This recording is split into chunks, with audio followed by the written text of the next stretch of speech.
Okay, welcome to the Year 12 PPE. This is question 7 involving integration, where the limits of integration or one of the upper limit is a variable. Okay, and we're told the actual value of the integral. We've got to find what the values of k are, or possible values of k. Okay, but to start with, we've got to show that that equation for k is true. So I'm going to carry out the integral in the usual way by just simply writing it out and showing step by step what it is.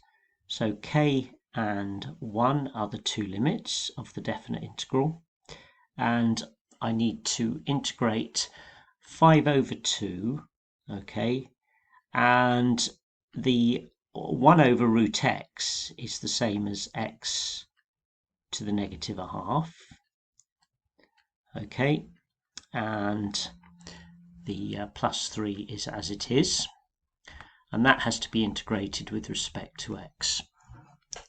So if we now bring in our square brackets and integrate the two terms in that expression, we've got x raised the power to plus a half and divide by the new power. In other words, divide 5 over 2 by a half, which is the same as timesing it by 2, would give us 5x to the half.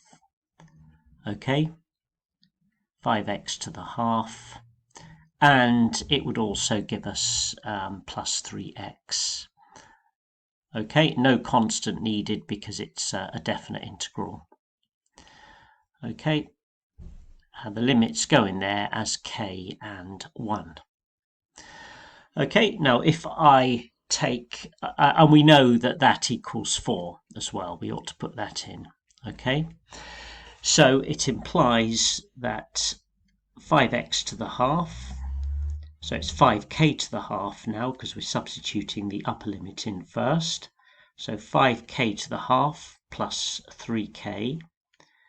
Okay, take away, and then we're going to now substitute the 1 in. Well, 1 to the half is just 1, so it's 5 times 1 plus 3. Okay, and that equals 4.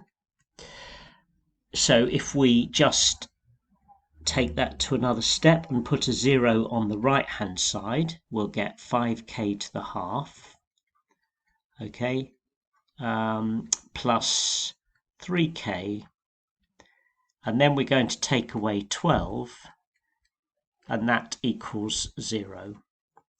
Okay, so it's starting to look like a quadratic, and to make it a bit clearer, I'm going to use a substitution, t equal k to the half. Okay, I'm introducing this. You don't have to do this, you can leave it in terms of k to the half, but if you do that, you then get a quadratic in t.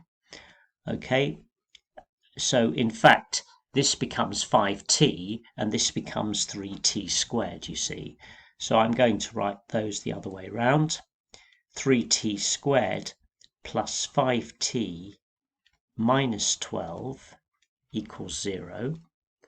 Okay, so it's a quadratic in t. That factorizes to give us 3t and minus 4 and t plus 3 in the second bracket. Okay, now we just have to be very careful here, and I'll explain why in a moment.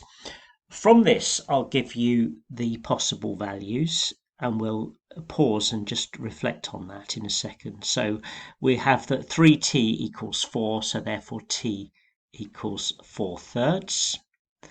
Okay, or from the second bracket, t would be minus 3. Okay, now we have to exclude that possible value of t, because you've got to remember what t represents. It represents the square root of something. Now, when you take the square root of something, by definition, you take the positive square root. You don't say the square root of 9 is negative 3, even though negative 3 squared equals 9, you don't say the square root of 9 is negative 3, you say it's 3. So the fact that it's showing a negative sign means we can discount it, because square roots are taken as the positive value. So therefore we can eliminate this one. Okay, so I'm just going to put that in a bracket like this. Okay, and we can say that t equals 4/3.